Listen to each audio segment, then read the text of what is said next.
This is the Radeon R9 290X. This specific unit is a Sapphire Tri-X R9 290X. It is a very, very slightly overclocked version. It's not major. It's looks like it's like a 10 megahertz overclock. I don't even know why they do that. You like overclock your GPU or don't overclock your GPU, right? So as you can see in the photos and the video, absolutely amazing looking video card. This particular unit was released a little bit later than the initial release for the GPU. So based on the stuff I could find, this looks like it actually came out early 2014. This was a pretty fast video card at the time, although not too much longer after the GTX 980 would have come out, and that probably wouldn't have been a fair fight. This is based on similar tech to the Radeon HD 7970. I don't want to say it's just an overclocked 7970, but it's similar tech. The R9 280X was actually just a rebadged 7970, so it's a little bit. At the time it was released, the tech was already a little bit getting old. It does have a fairly high power draw.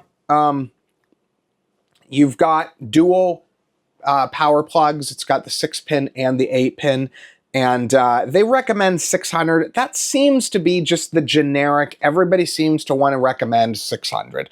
Looking at the actual, like the actual math on it, that 8-pin can deliver 150 watts. A 6-pin can deliver 75, and the board can deliver 75. So in theory, if it was actually capable of drawing as much power as is supplied, yeah, but I don't know what the actual power draw, but I doubt it's that particularly high. Usually if you have a 6-pin and an 8-pin, those aren't usually particularly high draw cards, at least in my experience. Usually they're fairly average. So as you can see in the photos, it is a long video card, which is, I think that's part of why it looks so good. There's something about the proportions on this particular version of the GPU. It's just right. It's exactly 2 slots. It's long. It's narrow. There's just something about the proportions that just look right. And then, as you can also see, we do have that black and yellow color scheme to it, which they actually offered a few. I think they had similar design. I don't think they did I think each individual version was its own, but I think like the 280X I think was a similar design but in blue. So blue and black, which honestly I kind of like better, but I guess they were trying to make the 290X stand out. So this can run modern games, and we're going to see that when we take a look at the gaming demo later. It will run a, I tested it and it appeared to be able to run. I mean, even though you see it's got dual DVIs, which makes you think it's ancient, I was able to get it to run 240 hertz on a 27-inch 1080p, which kind of surprised me. I mean, that was running through DisplayPort, but I didn't think it was going to be able to do that. I figured it would be limited to like 120 or something, and it appeared to be willing to put out 240. So there's not too many games that it'll actually run at 240, but it'll do it. This is definitely, and I showed that in the video, this is definitely a 1080p experience GPU. I wouldn't mess around with trying to run this. There's some games where, yeah, it'll do 1440. There may even be some older games that it can technically run 1080 or 4K, but I wouldn't recommend like going out and buying a 1440 or a 4K if you're actually like let's say you got a good deal on a gaming system and this is the GPU. I wouldn't be trying to run it at 1440 Because most of the games that you play, you're going to have to run them at 1080 or lower, and that's realistically you're going to want to run it native. So I think I mentioned it in the gaming. You definitely want to get like a 27-inch 1080p. So let's jump into taking a look at the video card and the test rig that I'm going to run the tests on, and then we will get into game testing. Wasn't that just an absolutely gorgeous GPU? I don't know. There's something about these things. So this was not a GPU I had planned on doing a video on this week. Honestly, I wasn't even going to do one this week. But yesterday, I found a deal on 2 of these in the box. So that's those 2 up there. Everyone's been complaining. Look at you and your shiny NVIDIA GPU collection. You say you aren't a NVIDIA fanboy. You say that you care about all the GPUs, but you only have all the shiny NVIDIA. I don't care, okay? I really don't care. Those of you who actually complain about how I pronounce NVIDIA, and you actually mean it, and you're actually annoyed by it, because I know there are a few that are actually annoyed by it, you really need to get out. You really need to get out more, okay? Buddy, come on. Who cares about the way it's pronounced? So, I am not a fanboy. I generally choose to use the Team Green product, but I love all GPUs. All GPUs of all colors. I am not a GPU racist. I like them in red, blue, gold. I like them in all colors. So I have those 2 nice Sapphire boxes up there for these 2 matching Sapphire cards. Obviously, this does mean that we are going to do some crossfire testing eventually. That is not this video, though. This is a video for the single GPU. So these are actually, I mean, look at this. There's something about this video card. It's perfectly proportioned. It's the exact right size. It's good looking. It's got a nice shroud on it. Honestly, it's probably one of the best looking video cards I've ever looked at. It's a very good looking GPU. So taking a look at our test bed here, and there's one installed, one of the 2 units are installed.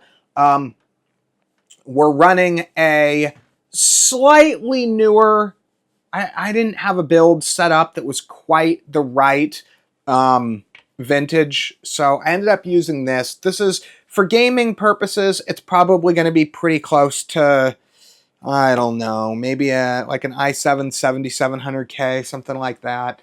Probably something 2 years newer.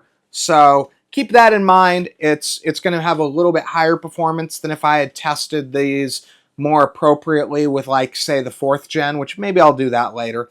But in any case, we've got an X299 i9 9820X, 32 gigs of RAM. The games are running off of a hard drive. Cooling's rather extensive. We've got a 360 millimeter AIO here, fully set up, fairly high-end case. What do I got on here? 9 total fans, including the ones on the radiator. So, I mean, it's fairly well cooled. So, I'm not going to have that problem.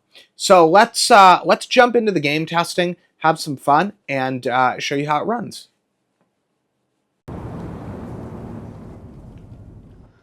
Okay, so on this one, we are going to be starting with Cyberpunk 2077.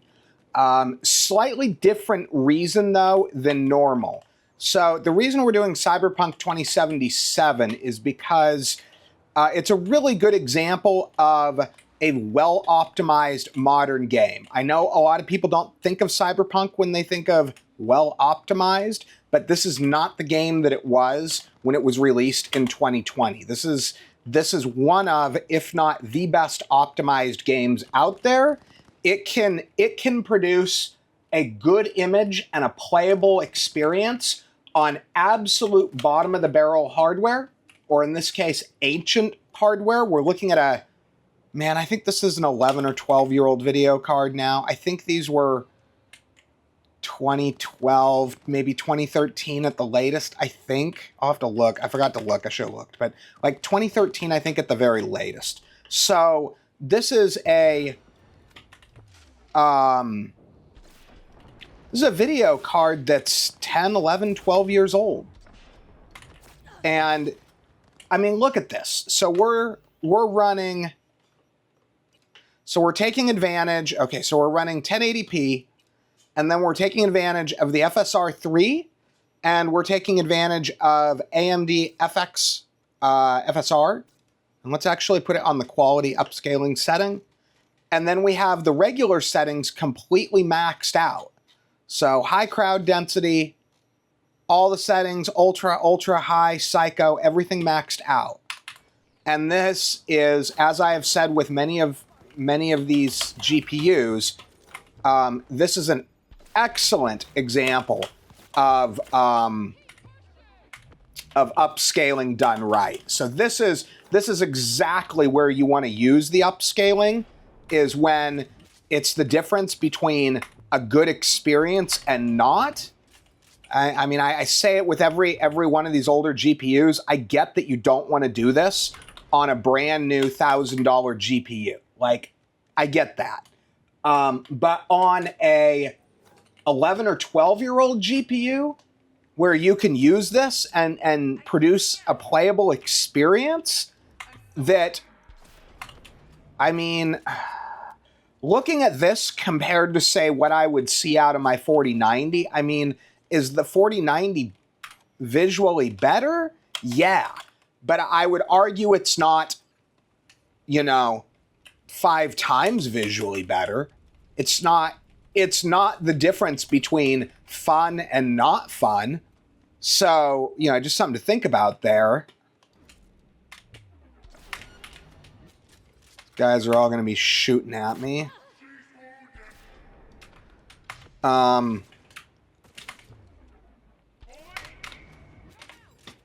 Yeah, and obviously, something like a 4090, they're going to be able to deliver this visual quality or better, running at 4 times or better more resolution. But I still think, people that think they absolutely have to have better than 1080p are deluding themselves. At the moment, I'm gaming on a 27-inch 1080p that I have hooked up to my capture card. And, I mean, it looks great. It looks fine. There's nothing to call home about. There's nothing to complain about. It looks fine. And as you can see, we're hitting that 50 to 60 FPS mark that I usually want to be at. Although, again, I've said it before and I'll say it again. Some of these games, like Cyberpunk, do look good at sub 60 FPS. As long as you're not dropping into the teens in addition to doing sub 60, you're good. Like 30 FPS is fine as long as it's true 30 FPS. None of that 30 that's really, yeah, see, there it goes a little bit. You could see that a little bit. None of that 30 FPS where it's like 30 and then it's 10 and then it's 60 and then it's 30 again. Like, none of that. That doesn't look good. But if you have a system where it's sitting a stable, say, I don't know, 30 to 40, and it's kind of hovering in between there, chances are you're going to see a pretty playable experience. Probably more so than most of the elitists out there are gonna believe. They would tell you it would look terrible, but it's actually going to look better than you would think. Now, you could turn some settings down. Let's look at crowd density medium. Turn our ultras down to highs, that kind of thing.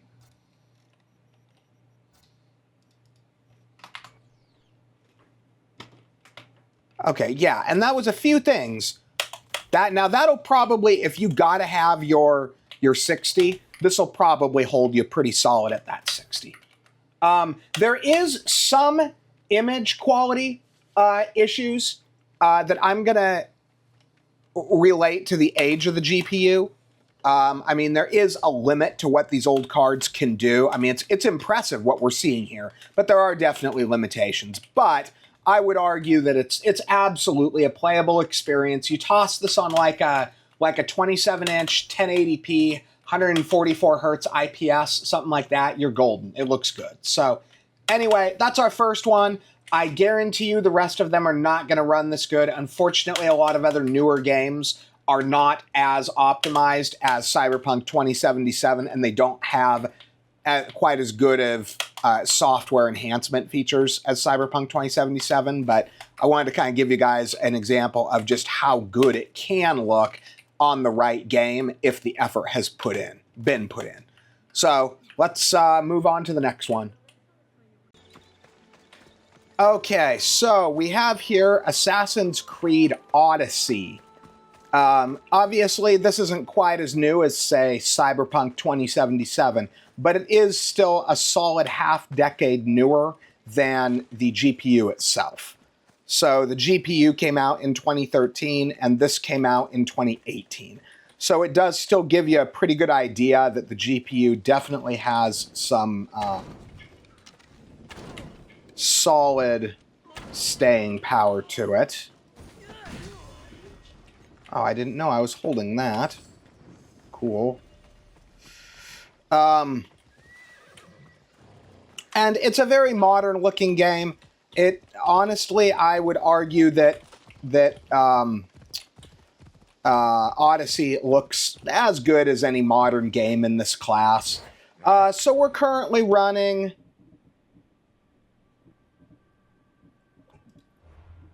1080p, native res, with the high preset.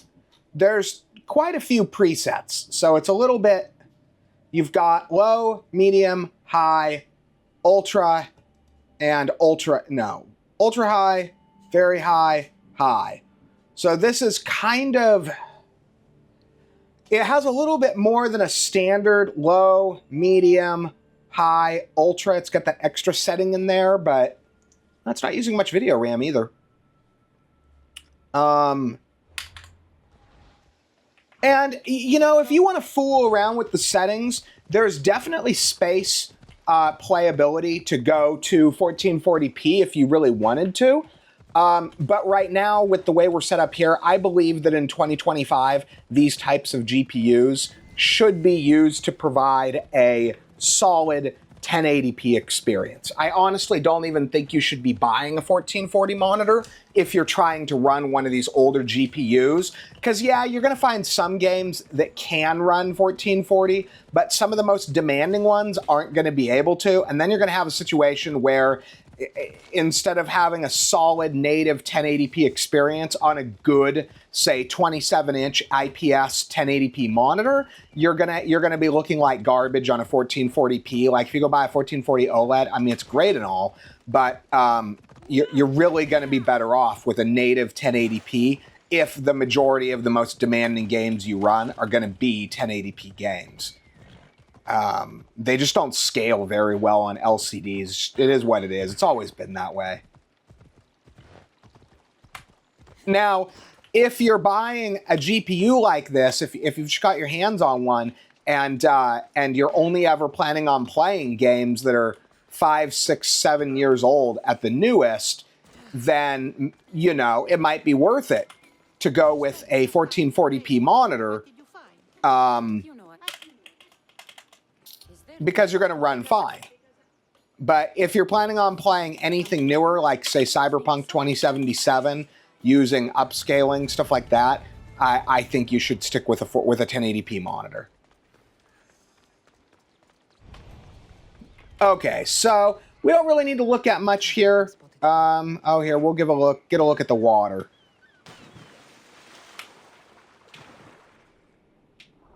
It's a really awesome game. I highly recommend that everyone play this game. It's one of my favorites.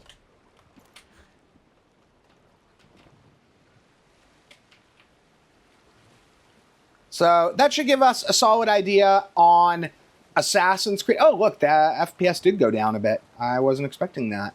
Why did it go down? I guess being on the water. Yeah, whatever reason, the water effect seems to have dragged it down. It's definitely playable, though. Really depends on how picky you are about frame rate. I'm not actually that picky as long as I get a perceived smooth experience, which we really are here. I don't really care. I don't have I've used it was only fairly recently, like in the last 5 years, that I could afford high-end hardware, at least compared to what was available at the time. And so I've played a lot of games on subpar hardware. And so I'm not that picky about frame rate like some people are. But there's room to drop to medium. I was seeing 60 to 80 on medium. So there's definitely options. But anyway, though, that should give you guys an idea of what to expect on Assassin's Creed Odyssey. So this is Titanfall 2. So taking a look at, probably thinking, oh, that's really low frame rate for that, but it's not. I have everything cranked.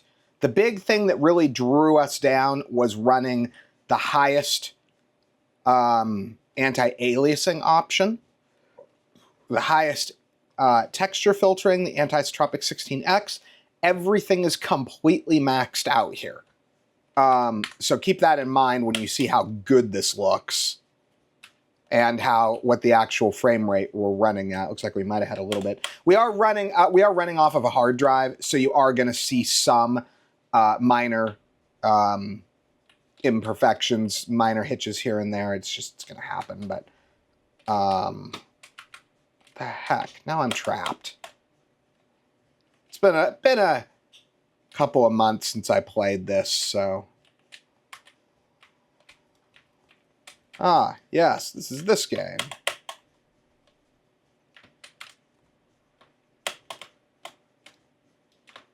Where the heck did they go? Ah, there he is. And this is an awesome example of, so for this generation of hardware, what you really want is games like this. So you want to play a lot of your backlog stuff. This can run some newer titles, your Cyberpunk 2077, stuff like that. This can do it. However, your real best bet, and like if you want to be at that point where you're running games that they look reasonably modern, but they are basically as well optimized as you need to make them look good on these types of hardware. These games that are like 2015 to 2018 is kind of that sweet spot where you got games such as Titanfall 2 that were set up that run really well. Titanfall 2 is widely considered to have one of the best campaigns ever made for a game. And it's also considered to be one of the best optimized games as well. And there is absolutely room here if you want to try to go 1440, 4K, something like that. This could run it. But again, as I've said on some of the other games, I've really been trying to run a consistent 1080p experience here, just because I find that on these older on the older hardware, that's really where you want to be. But as usual, it looks amazing. Oh, they got me. You can only take so much of that. I guess I'll have to see. I know I've done this before. Oh, dang. They're really getting me here. I think I have it set to the hard mode, too. I usually don't set the games to the hard mode when I'm doing the demos, just because of the fact that...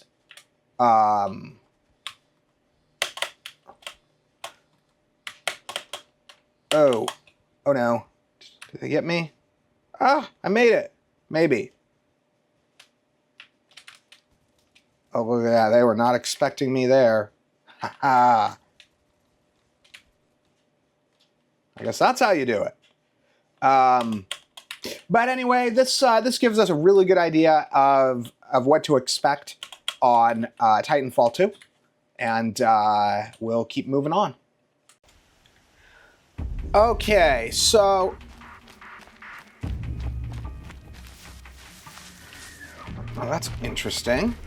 Apparently it doesn't want to respond to my my volume input. That's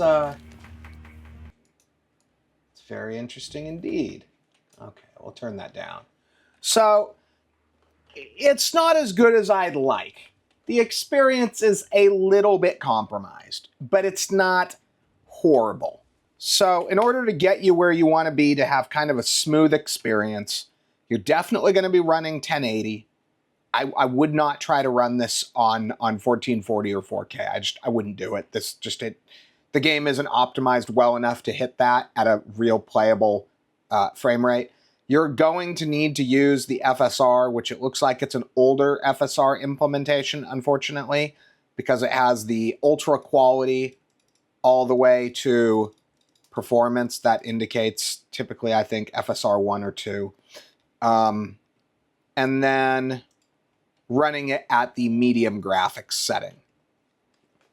And that gets us to low to mid 40s, fairly consistent, which it's not great, but it's not as unplayable as a lot of the elitists out there will try to tell you. It's playable. It'd probably be a little more playable if you were running it on an SSD. On this computer, in order to fit a lot of games on here for testing, I do have a hard drive in it because I wasn't able to justify 8 terabytes of SSDs for one of my like 5 testing platforms that I have. I could afford it, but I couldn't justify it. It would have been a waste of money. So I'm looking at maybe going to an external like 8 or 12 terabyte like 3 by 4 M.2 setup, something like that. Maybe. What is he doing? No idea what that guy was doing. But until then, there's minor imperfections caused by the loading. But this isn't bad. This isn't so bad that I would tell you that, oh, you shouldn't even bother playing. It's playable. Oh, they have weapons. That's interesting. It just got dark out.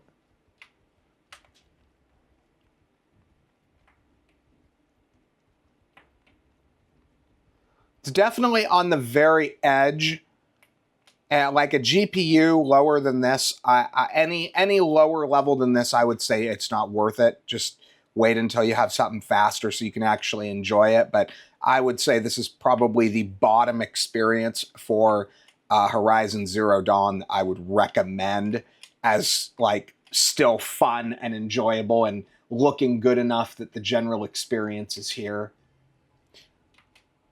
But anyway, I hope that gives kind of a good look at Horizon Zero Dawn.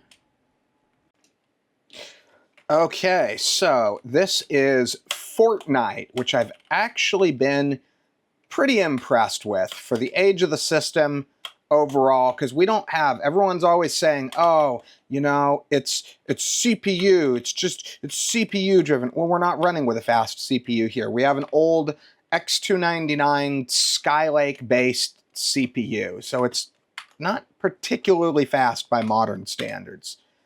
So let's take a look real quick at our settings. So we're running 1080p, performance mode, and maximum view distance. Everything else is turned all the way off or as low as it'll go. So I've actually been messing around with Fortnite on here just in my spare time the last couple of days, and it's actually pretty good. I'm actually surprised it's able to hit the frame rate it does.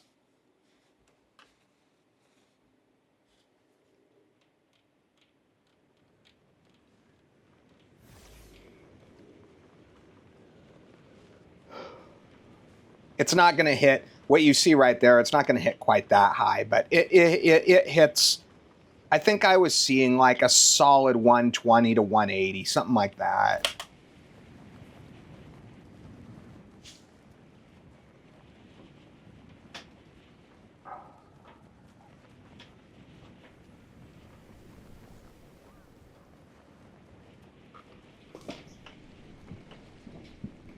Well, maybe it will hit 200. I thought it was sub 200 though, when I actually ran it.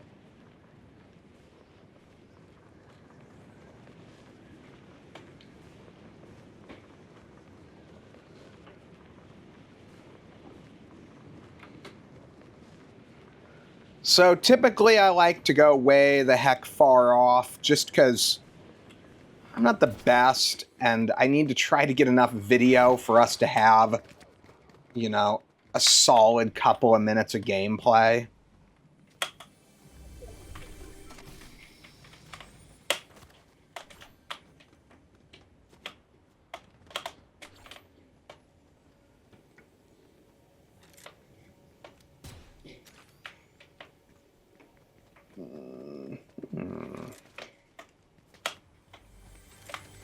Oh, yeah, okay. So it is hitting right about what I expected.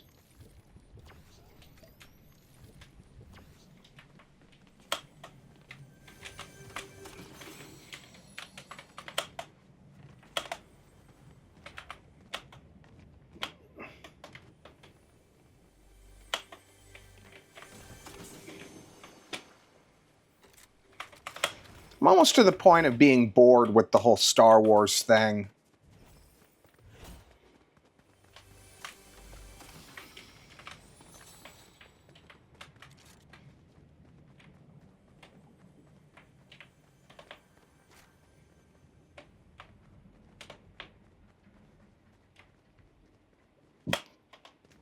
But the interesting thing, too, is that it's staying pretty smooth. I'm actually surprised that it's staying as smooth as it is, to be honest.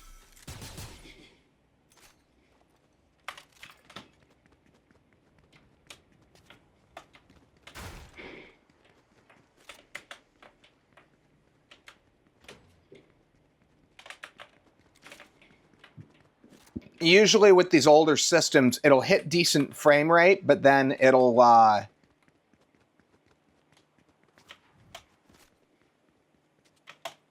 yeah, they'll usually hit decent frame rates, and then you'll see them start to have a lot of consistency issues. Okay, who is shooting at me?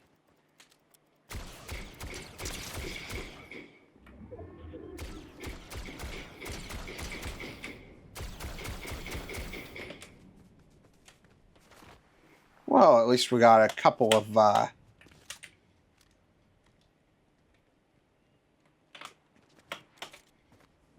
heck is he?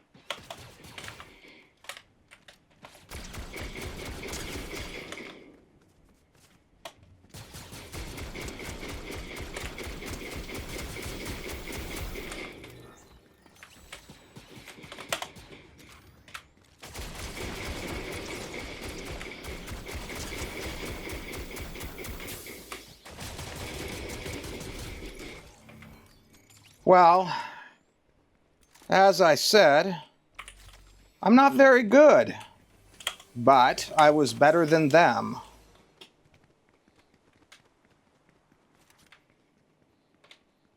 Which was, of course, unfortunate for them.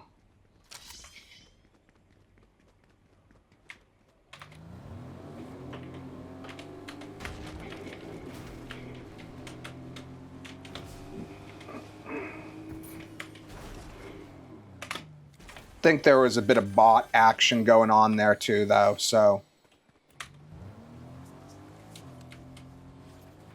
It's a little hard to tell sometimes if they're bots or if they're real players. I generally assume if they're easy to kill, they're bots, but sometimes you get players that just kind of suck like I used to, and are kind of easy to kill.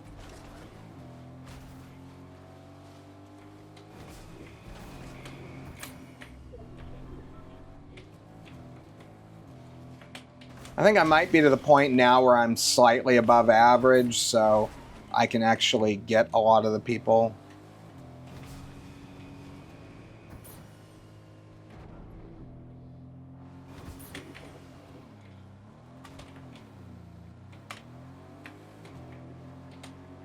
Oops. Well, now we're having trouble finding anyone else. Oh, there's someone.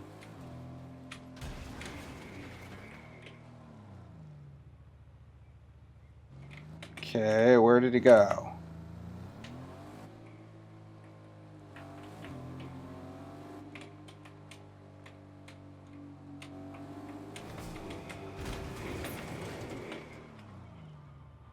It's gotta be here somewhere.